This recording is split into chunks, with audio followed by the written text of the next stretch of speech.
Have you ever been so hungry that your stomach feels like it's eating itself? That gnawing, hollow feeling that makes it hard to think, hard to move. Now, imagine feeling that way day after day. That's the reality for this elderly woman, a familiar face in the bustling local market. Her story isn't just about poverty. It's a profound lesson in love and sacrifice that truly puts things into perspective. Every morning, before the sun even thinks about rising, she's already at her spot. Her back is stooped from years of hard work, her face etched with the lines of a life that hasn't been easy. She sells a few vegetables, maybe some handmade trinkets, anything to earn a few coins. She sits there for hours, under the scorching sun or in the pouring rain, her energy slowly draining away. You can see the exhaustion in her eyes, a deep weariness that sleep alone can't fix. Passers-by might toss a coin her way, or buy a small item. They see an old woman struggling, a common sight in a world full of hardship.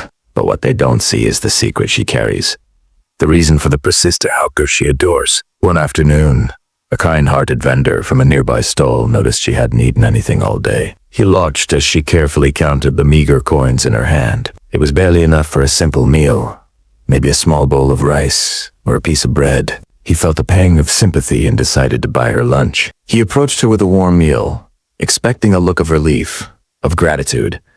But her reaction was not what he anticipated. She looked at the food, then at her own small pile of coins, and a look of conflict crossed her face. She gently pushed the meal back towards him, shaking her head with a soft, yet firm, "No, thank you." The vendor was confused. "But you must be hungry," he insisted. "You've been here all day."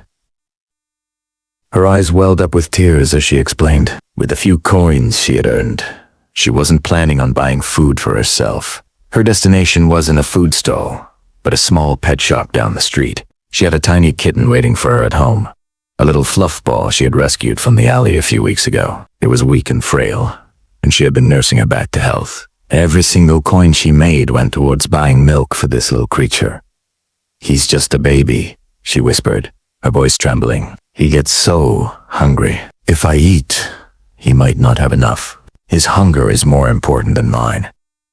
The vendor stood there, completely stunned. This woman, who had so little, was giving everything she had, not for herself, but for a tiny, helpless animal. Her stomach was empty, her body was tired, but her heart was overflowing with a love so pure and selfless it was breathtaking. She chose to endure the pangs of hunger so that her kitten wouldn't have to. This moment reveals a depth of compassion that is hard to comprehend. It's a love that transcends species, a love that puts another's needs far above one's own. In a world that often feels selfish and indifferent, that act of quiet sacrifice is a powerful reminder of what truly matters. It's not about how much we have, but how much we are willing to give. The vendor, moved beyond words, bought the food for her anyway and also gave her extra money specifically for the kitten's milk. He told her she needed her strength to be able to continue caring for her little friend. That day, both the old woman and her kitten had a full belly.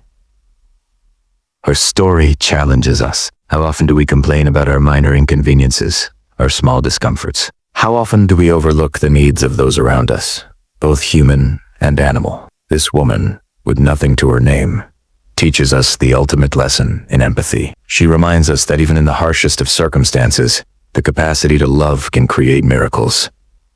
Her love didn't just save a kitten, it inspired an entire community, and now, hopefully, it inspires you. Thank you so much for watching. If this story touched your heart, please like, share, and subscribe for more content that celebrates the quiet heroes among us. See you next time.